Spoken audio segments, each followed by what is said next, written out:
লৈছিলোঁ ইয়াতে গাড়ী যাব লৈছোঁ এটা জেগাত চ' মই দেখুৱাম আপোনালোকক লাষ্টত ক'ম এইটো কোনটো জেগা হয় আই থিংক অলপ গেছ পাইছেই নহয় এইটো আমাৰ নৰ্থ ইষ্টৰ জেগা নহয় যিহেতু আপুনি এনে হেৰিটো দেখিছে এই গছটো দেখিছেনে এইবিলাক এটা এটা গছ 40 বছৰ 100 বছৰ 50 বছৰ 250 বছৰ এনেকুৱা মানে এইজৰ হয় আপুনি এতিয়া ক'ব এই এনেকৈ আছে কিন্তু একজেক্টলি কেছটো সেইটোৱে হয় কাৰণ এইবিলাক গছ চাইনিজ বনজাই বা কিছুমান হেনেকুৱা গছ আছে যোনটোৰ এইজ বহুত বেছি হয় মানে এইবিলাক গছ বহুত সোনকালে নহয় আৰু ইয়াত চাওক এটা হাতীৰ আকৃতিৰ গছৰ পাৰ্ক বনাই থৈছে সো এইটো গছৰ চাওক মই এইজটো দেখুৱাই দিছোঁ গেছ কৰি কমেণ্ট ছেকশ্যনত জনাব কিমান সো আপোনালোকে নিজে অনুমান কৰিব পাৰিব যে এই গছবিলাক কিমান বেছি পুৰণা হয় সাউথ ইণ্ডিয়ান মানুহবিলাকে গছক বা প্ৰাকৃতিক বহুত বেছি প্ৰাধান্য দিয়ে আমাৰ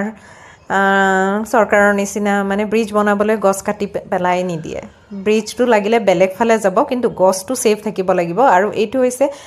সবতকে ডাঙৰ বটানিকেল গাৰ্ডেন আৰু গেছ কৰক এইটো কোনটো হয় কমেণ্ট ছেকশ্যনত গেছ কৰি আই থিংক গমেই পাইছে মই মোৰ বেবী আৰু হাজবেণ্ডক লৈ পিকনিকৰ কাৰণে গৈছিলোঁ এইটো আমাৰ নৰ্থ ইষ্টৰ স্ন' কেক হয় আৰু গেছ কৰি কোনোবাই ক'ব কোনটো জেগাত পোৱা যায় এই কেকটো আৰু মই ক'ত পালোঁ সেইটো মই আপোনালোকক কৈছোঁ এইটো আমাৰ নৰ্থ ইষ্টৰ এটা মাৰ্কেট আছে ইয়াতে পাছপোৰ্ট অফিচৰ ওচৰত সো আমি ইয়াত গ'লে নৰ্থ ইষ্টত গোটেই ফুড আৰু হেৰি পাব পাৰোঁ কিন্তু অলপ এক্সপেন্সিভ হয় কাৰণ তেখেতসকলে বাহিৰৰ পৰা মানে অসমৰ পৰা আনে তো সেই চাৰ্জেছটো লয় বাট আই এম গ্লেড কি সিহঁতে ইয়াত আনে আৰু আমি বস্তুবিলাক ভালকৈ পাওঁ আৰু হোম যেন ফিল হয়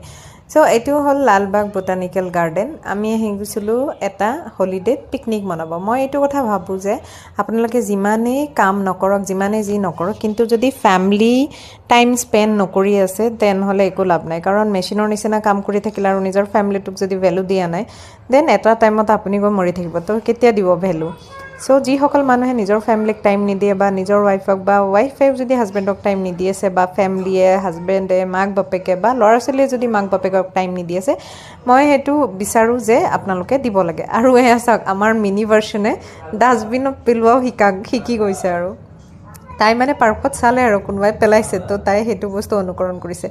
আমাৰ ইয়াত আম নোহোৱাই হৈছে ন ইয়াতে আম ষ্টাৰ্ট মানে কেতিয়াও নোহোৱা নহয় ইয়াত এণ্ড নহয় আমাৰ সো এইটো পাৰ্কৰ মই গোটেইটো আজি এদিনত দেখুওৱা সম্ভৱ নহয় কাৰণ বহুত বেছি ডাঙৰ হয় আৰু আমি এটা সাইডেহে গৈছোঁ এইটো বেক এণ্ড হয় ফ্ৰণ্ট এণ্ড